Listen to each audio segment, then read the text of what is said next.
So it's really important for us to realize the technology that we have today is not going to simplify or reduce discrimination or racism because it's not being deployed in space. It's being deployed right here where we are, in many respects, either active or passive actors who have accepted the type of colonialistic as well as oppressive practices that have actually been historically embedded in our society. So I had to be deep on it. But for me, that is the disconnection that is not often made when we try to unpack bias in computer systems, because we don't have many people in the social sciences that are actually talking to the computer scientists on those actual matters.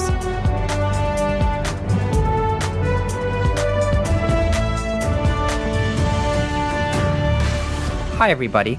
This is How Tech Becomes Law, a public interest tech podcast about technology, public policy, and career advice. We are your co-hosts, Jingyan Zhang and Dhruv Gupta. This week, we have a conversation with Dr. Nicol Turner-Lee from the Brookings Institution about how tech can address inequality, especially regarding algorithmic discrimination and broadband access. Dr. Turner-Lee is a senior fellow in governance studies, the director of the Center for Technology Innovation, and serves as co-editor-in-chief of Tech Tank. Dr. Turner-Lee researches public policy designed to enable equitable access to technology across the U.S. and to harness its power to create change in communities across the world. She has a forthcoming book on the U.S. digital divide titled Digitally Invisible: How the Internet is Creating the New Underclass, forthcoming 2021. Thanks so much for joining us, Dr. Turner-Lee. Can you tell us more about your work at the Brookings Institution and kind of what you're up to? Thanks for having me, and I'm really excited to be here.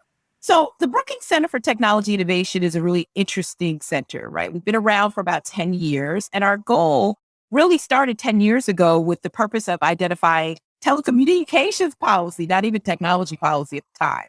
And that center has become so relevant as we see how technology is transforming the way we live, we learn, we earn, even how we love, right? And technology and its accelerated adoption and use really has some policy implications, whether they're regulatory or legislative. So at the center, we deal with anything from privacy legislation to spectrum policy, to broadband infrastructure, to artificial intelligence, to antitrust concerns. And these are what we call just in the news kind of issues that we as researchers are able to address. And our scholars come from all walks of life, from working in the administration to being heads of regulatory agencies like Tom Wheeler, who's a former chairman of the FCC. But I'm really proud of the Institute, and I'm the second director, believe it or not, after my boss, but he's also the founder. My particular portfolio morphs from the center. Just to say it briefly, I particularly focus on issues related to the digital divide, privacy, and other regulations that affect people. So I'm more into consumer protection. And my work intersects race, technology, and social justice. And so I spend a lot of time in that space. I also run for the institution, for the Brookings Institution overall, our artificial intelligence initiative. And my focus there is on algorithmic bias. So I just want people to know I'm a sociologist, not a technologist, and I've not worked in government, but I find my portfolio to be very complementary to what the center actually wants to accomplish. So can you talk a little more about that? I mean, especially about your personal motivation, why you want to work on issues such as algorithmic discrimination? Yeah, so it's very interesting. I, like many people, took a computer science class as part of a requisite when I was at Coley University. And I could tell you this, that I was not very good at it. I think we were supposed to move the cow about 2 inches, and I think my cow got a half an inch and then just didn't go any further. And when I think about science, that was not my thing. But what was my thing while I was in college was sociology. I am just a nerd when it comes to thinking about structural intersectionalities and how we look at discrimination and racism and inequality. So I actually graduated with a sociology major, an undergraduate, and an African-American studies minor. I later went on to get my PhD with a focus in racial and ethnic inequality. And I actually stumbled into technology as a volunteer. I was working on my PhD in Northwestern in Chicago at the time, and I was volunteering at a tech center in a public housing development. That gave me the bug. Had nothing to do with my studies, it was more this whole fascination around the imaginative capacity of the internet at the time.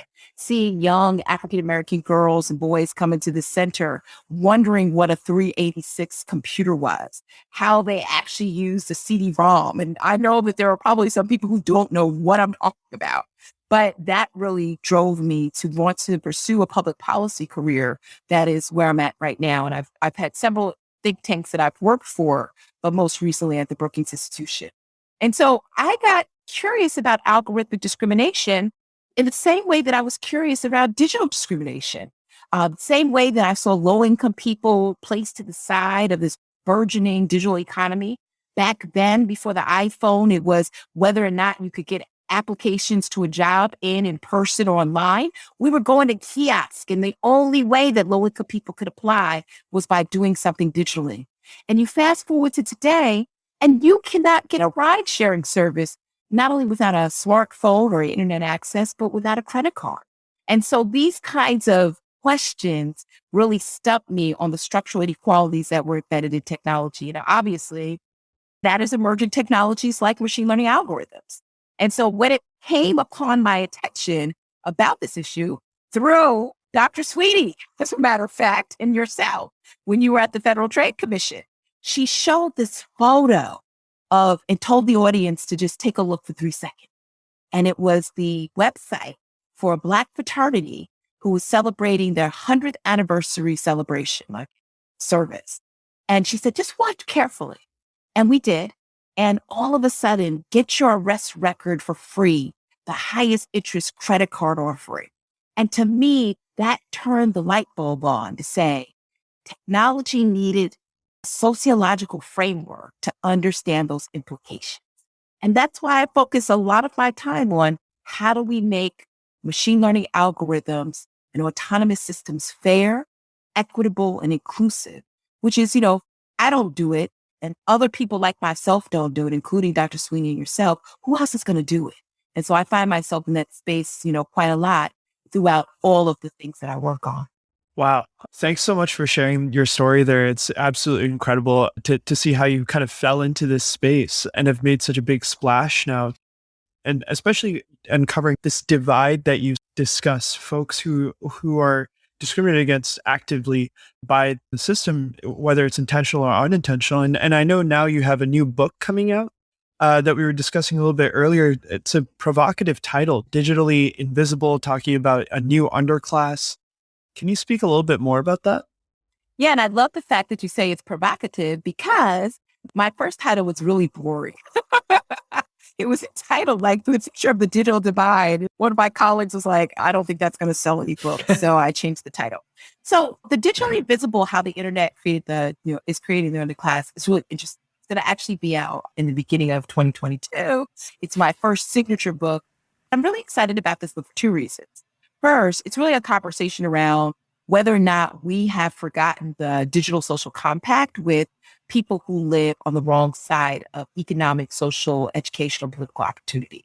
So it is not a book about the digital divide solely, but it's a book about the other America, people that sit on the margins of a digital economy that is transformative, but also one that makes decisions on whether or not you are included or you're visible or invisible, included or not included. That's a big jump for people like me who have always seen the digital divide as binary. Conversation has always been, do you have a computer? Do you have internet access? Do you have a laptop? It's either been device or it's been connectivity, the type of connectivity that you have. I'm pushing the envelope. The title itself is inspired by two books that I read that have stuck with me. One was Ralph Ellison's Invisible Man, that basically described that no matter how hard the protagonist worked, the Black man worked in that story, no one still saw him. And so that is the same thing with the digital invisible. No matter how much we try to say that they're there, we still don't see them, right? We still try to put them to the side and not give them light. And the book was also inspired by Michael Harrington, a sociologist, his book, The Other America, where he talked about that in the 1960s, no matter how much poverty we saw and how much poverty we tried to solve with war on poverty, we still undercounted and missed people because we didn't know who we were. And so the book is really about our failure as a country to do the proper accounting and the proper attention and leaning towards what is going to be needed to push people into the 21st century. And that involves closing the digital divide. And it was interesting. I would just say this, the reason that I'm excited about the book is that I am a DC person. I work in the Beltway, quote unquote. And we have very interesting conclusions and observations about the world in which we actually are working for. And so I decided to actually take the show on the road, retire my DC dress, either black, gray, or blue, put on my walking shoes and walk through America, not literally, but just show up in places and ask people about their internet access. So I had a chance to go to 7 cities, Hartford, Connecticut, Stanton, Virginia, Phoenix, Arizona, Marion, Alabama, from the heart of the deep South to urban populated cities. I talked to people. And there I actually met the folks that you will read about in the book who give life to these experiences. So I'm excited about both because it had been a long time since I left the DMV area, District of Columbia, Maryland, and Virginia. Yeah.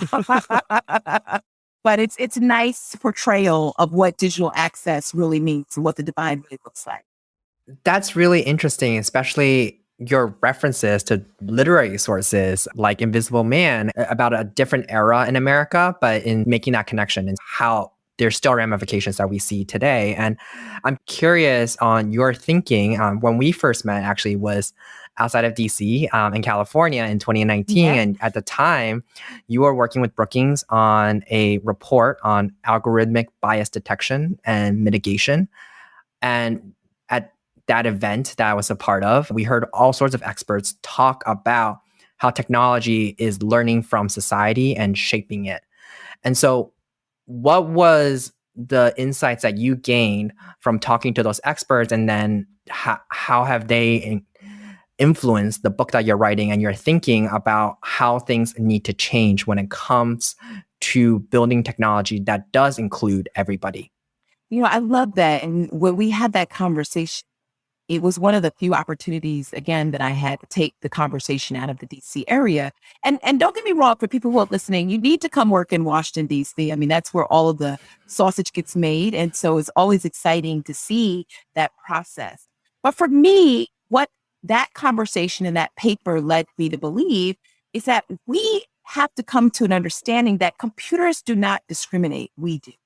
And we as developers, civil society groups, industry leaders, and even government entities, we bring our values, norms, and assumptions to the table.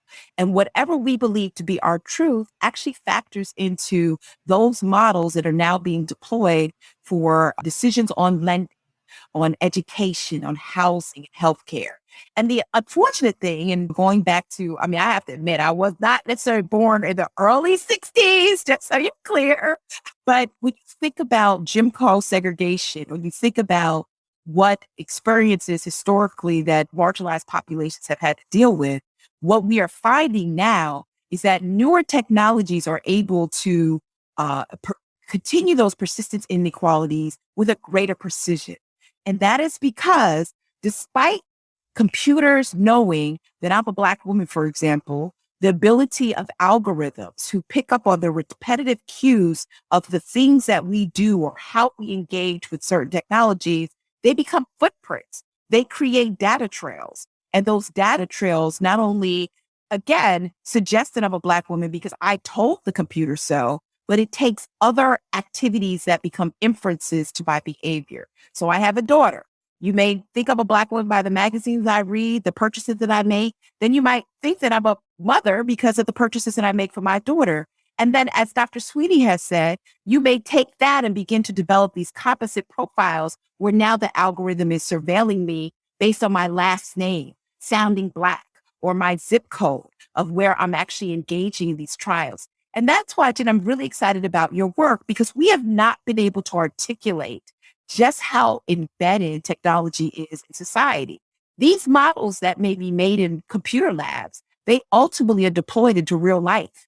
And I always tell people when I think of algorithms, because again, I'm not a data scientist, the paper that Jen is referring to was probably the longest paper I ever did because it was a computer scientist, a sociologist, and a lawyer. Just never put us in the same room. And if you do, just give it a lot of time, right? But what it taught me was because we all come with different approaches and lived experiences, that in many respects, it tempers how we think about the positioning of technology. So it's really important for us to realize the technology that we have today is not going to simplify or reduce discrimination or racism because it's not being deployed in space.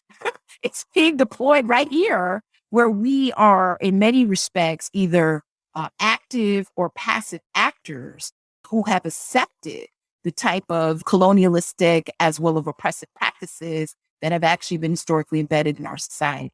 So I had to be deep on it. But for me, that is the disconnection that is not often made when we try to unpack bias in computer systems, because we don't have many people in the social sciences that are actually talking to the computer scientists on those actual matters. Right. So in your experience, you put just writing this paper, a bunch of folks from different walks of life, different industries into a melting pot, shook it around, and came up with some recommendations, some ideas. What changes do we have to see in public policy or industry practices that might address a lot of these algorithmic discriminatory issues? Well, first and foremost, I think it's important that people understand that permissionless innovation in technology doesn't mean that it's break it now and fix it later. That permissionless innovation should not always land up as permissionless. We all remember when Cambridge Analytica basically harvested and then exploited our data, almost leading to the suppression of votes. And in some cases, some would argue it did, right, in the 2016 election, that we should not say, I'm sorry for that. These are the opportunities that foreclose on future opportunities for marginalized populations. They can't get that back, right? They can't get back their ability to exercise their right to vote, and they have no place to go if the computer actually suppresses it. And so I think the recommendations that I put forward, just like Janyan and his work, is that first and foremost, we need to have a floor that there is compliance with civil rights. Let's start there. That we do not develop products, particularly in use cases like housing or credit or employment, where there are laws on the books and have identified and litigated and concretized what you can and cannot do to maintain the equity of certain groups. We need to make sure that computer scientists are trained, that they know what they are. And I'm doing a project right now that is actually looking at what that cadence is, because I think that is actually the next level of where we can at least start with a floor assumption. I think the other thing that I put out, which since the paper has become more clear, that it is important that the United States have a federal privacy standard. Right now, much of the reason why we can do the things that we do online is because we can collect whatever we want.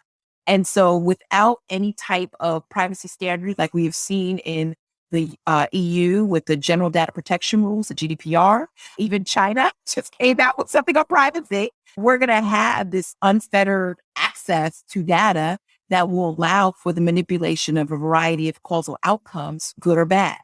I think the third thing is that we need to have diversity at the table when we're exploring use cases that are sensitive to certain populations.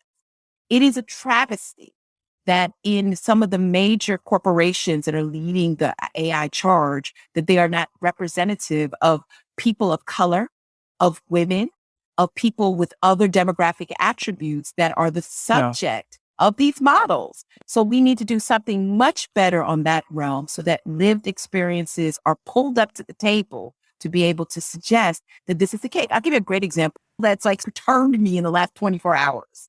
So I just heard about this example with Facebook, where there was an algorithm just recently as part of an ad algorithm that had, do you want to see more of this? And the more of this was what were interactions of protests between Black and white actors. The more of this led people to primates or gorillas. It was this equation of primates with Black men. And people want to Google it. It was a big deal a couple of weeks ago.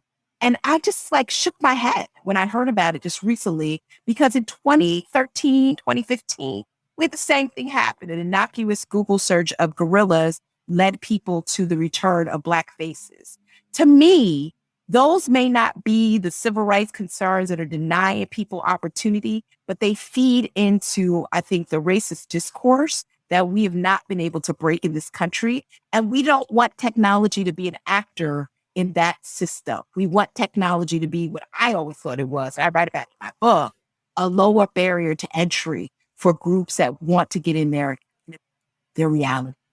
Well, I think that segues really nicely into the next thing we wanted to talk about. A lot of your work has been in internet broadband access and for lowering the barrier for disadvantaged communities.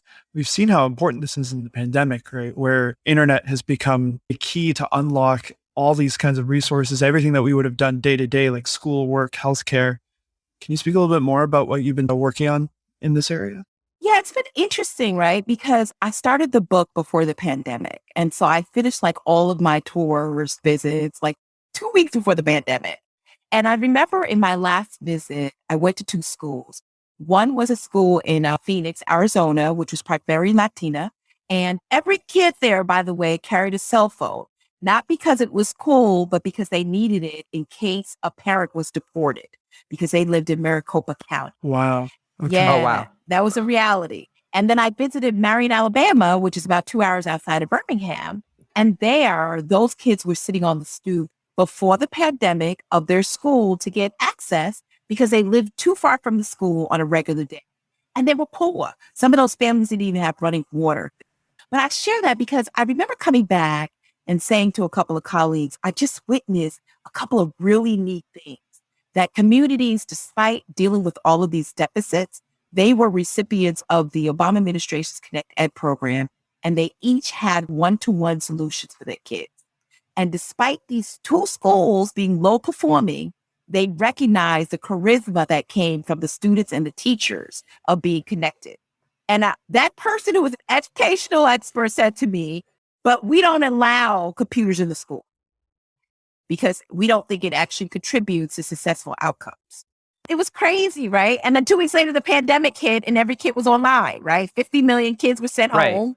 And we found out that we had the worst digital divide problem in the United States when it came to school. And we still do. Those kids that have returned back to school, about 500,000 now are affected by the COVID variant. They're going home for weeks on end when they're affected, and they still do not have a digital solution. I've been working on how do we solve that? And as you mentioned, we have a president that has taken broadband on as a critical infrastructure alongside water and electricity and other important assets. But we've got to figure out how to do it right. There were too many young people, 15 to 16 million, that did not have a device or broadband, 9 million who didn't have either. Out of those kids, we're seeing up to 2 years of learning losses. They did not learn anything, because they either had to take care of their siblings because their parents were frontline workers, or they didn't know how to maneuver through the digital economy. And we see teachers who were sitting in the parking lots that their kids were actually doing their lessons simply because they did not have home broadband. I think that this 21st century civil right of having internet access is serious. And a lot of people now, and I'll just take the kid situation, student situation, sit back and say, but no, Dr. Lee, we need kids back in the school. They need the normalization. They need this. But guess what? I had a 14-year-old that was online for school and I didn't like it, but she now knows how to do independent learning. She knows how to do collaborative projects. She has the tools that are going to be needed in the 21st century. And so I just would say this, broadband is going to continue to be an issue because we have obvious challenges with access in terms of where it's located, urban, rural, tribal. We've got issues with adoption in terms of how people are using it to solve problems, healthcare, education, work. And we're going to have to figure out ways that we can create jobs. So it's not just a consumptive technology, but people can actually work in these spaces and make livable wages. To me, that's a big charge, right? And I just I'm here to help, but I know I can't do it by myself, but there's so much that has to be done to get this right. Yes, I want to pick up on something you said, particularly about your daughter. I hear this a lot being like in the engineering space. People are raving about how it's so easy to learn anything online, like everything's on YouTube, everything's on Udemy or Khan Academy, whatever. These are all ways to maybe democratize education. But are you seeing that actually pan out in practice for folks that wouldn't have otherwise have access to that information? Well, no, that's the thing. You can't, it's not panning out because people were not equitably equipped. I'm working right now on an initiative that I'm putting out. I'm a researcher. So for people who don't know what Brookings do, we're not legislators. I'm not running for Congress. I don't do any of that stuff. I just research these issues and put it out for policymakers to consume. But I put out recently something on the educational side called No Child Left Offline. We have spent so much time for a period of educational praxis thinking about No Child Left Behind. If you all remember, that was in response to decades of educational discrimination dating back to the 1950 revelation of Brown versus Board of Education, when we found out that schools were still separate and unequal. Today, we have a similar Brown versus Board of Education problem because there are kids that do not have the resources to get online to do basic things. I know a family, for example, whose child had to quarantine because of a COVID possible interaction. That child was home for 7 days and there were no lessons being streamed to that child. The child is 8. And we should not have a state where every child that goes to school doesn't have a laptop and a textbook, or a tablet and a textbook, a Wi-Fi hotspot and a pencil, some digital tool, an instructional guidebook, so that they can actually learn through this 21st century. And so in my view, we need to look at what the president, for example, is doing with these New Deal era programs of infrastructure and institute a tech New Deal that ensures that we not only have no child left offline, but we're making sure that marginalized populations who I consider to be digitally invisible are visible, that they have this opportunity to create great jobs in their communities, as well as have livable wages. So you've done a great job describing all these different problems, especially when it comes to technology and access. So what's your take on, there's now an infrastructure bill that's going through Congress. Included in that bill is potentially $65 billion of funding for improving broadband access here in the United States. What kind of investments would you like to see with that money? We do know that the money is going to include money for architecture and infrastructure, like real hardcore infrastructure, bits, bytes, wires, poles, fiber, and the whole nine. So we know that there'll be a down payment in that. And that's particularly important because we've not had this type of investment from government. We've had this type of investment from the private sector, but not from government. We also know that the current proposal includes money for affordability, right? During the pandemic, we had a lot of programs that were there to buffer the affordability expenses of being connected. One of them was the emergency broadband benefit. And you know this in particular, right? We've always had universal service in this country where those who have the least are able to get some type of subsidy towards their broadband. Just a little known fact, this is in my book too, and this is something I talk about. So the Lifeline program, which is part of law that's been in place since 1986, was $9.25 subsidy. The emergency broadband benefit, which became part of the pandemic funding, is $50 towards broadband service and $100 towards advice, more than triple the amount of what we have in current universal service. That explains why more than 6 million people have signed up in less than 3 months. I share that, Jen, because the new proposal is actually going to continue affordability, which is great. It's not going to be $50. It's supposed to be at $30. But it finally got that people do not need to decide between broadband and bread. I mean, heck, in some places, bread is $10 a loaf. So deciding between a $10 subsidy versus $30 is going to make a huge difference. And the proposal of the monies also goes to adoption. It's not as much as we'd like to see, but it will support community organizations that were serving as anchors. And that's alongside additional money that is being allocated to schools, the institution itself, and libraries versus communities to bring broadband access in there. So there's going to be a lot of money. States will have a pool of money to actually go in and make their own investments. But let me just say this. Without a broadband map of where the problems are, without enough people sharing that we have to connect the least first, we don't know where it's going to land up. And we don't know if it will actually be enough to close digital divide. So on that point, I think you've just laid out, these are ambitious problems that is being tackled both in DC, but throughout the country. And what is your take as someone who's worked for a good amount of time in DC around just the cultural differences working in Washington, which can be perceived as being slow and having lots of red tape and uncertainty in terms of what's going to happen with the projects you work on, versus the appearance of a much more fast-moving hustle culture in Silicon Valley. And especially for young people that are really trying to figure out where should they develop their careers and are interested in making sure that they have an impact, what would be your advice in terms of how they should navigate those decisions, and what are the advantages or disadvantages of pursuing a career in public policy? I think it's so interesting that you say that. I mean, listen, for all of the data scientists and engineers that are out there, and those of you that are listening to this public interest tech podcast, let me tell you this, we still need you. No one in no way is putting you down and making you feel like you're not valuable. We need you. The question now becomes, what type of researcher, which type of engineer do you want to be? Do you want to be one that's ethical? Do you want to be one that is thoughtful? Do you want to be one that in the cases that there are going to be decisions that impact people's lives, that you have been thoughtful in terms of what that impact, intended or unintended impact, will be? And I would just suggest to folks, now that we know that AI is going to be driving every aspect of our lives, it is so critical that we have more data scientists think about the ethical, the responsible, the inclusive sides of technology. It's no longer about a computation. This is about a computational inquiry that may result in the foreclosure of opportunities for certain populations.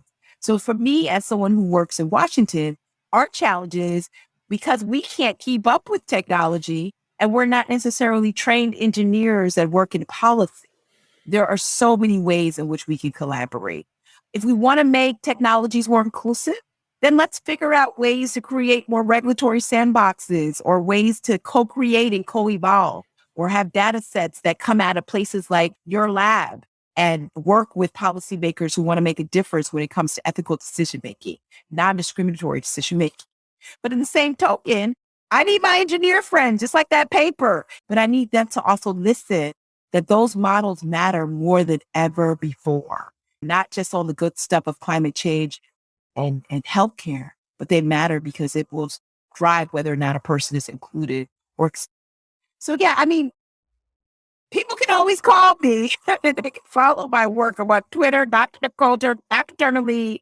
But I just think that we just have to have more of these dialogues so that we're all sensitized to these realities on both sides. As a Black woman, what challenges have you overcame in your career? And if someone were to call you, what advice would you give to those, young Black women or girls, even to your younger self, navigating these same challenges? Well, there's a couple things. I wouldn't tell anybody to call me because I probably won't answer my phone, but you can text me, email me, or tweet me. Okay. Good advice. I felt quite old when I said call me. Like, who calls anybody anymore? Okay. So as a Black woman, a woman of color, I would just say this. When I decided to go into sociology, there were not a lot of women of color, Black people in general in the sociological field. In my particular cohort, there were probably less than 5 of us in a cohort of 28. And that was the largest class that we had at that time at Northwestern. It dates back almost 20 years ago. And so it is already tough to be a graduate student in an environment, particularly a predominantly white environment. But there's something that I think that is very special that I would actually give to young women of color, young Black who are pursuing these careers. First and foremost, that your opinion matters. There were a lot of people who at first, early in my career, thought that I was just this, wacko sociologist showing up in conversations on technology that was not mindful of those expert areas. But one thing I did do was read a lot. And I found one thing that I would also give to people is that I opened the door where they were closed. And so where there were opportunities for me to step in, I stepped in. I didn't sit behind. I tell people a story of how I used to go to all these events in DC, and I would sit behind the door until somebody I knew would walk in.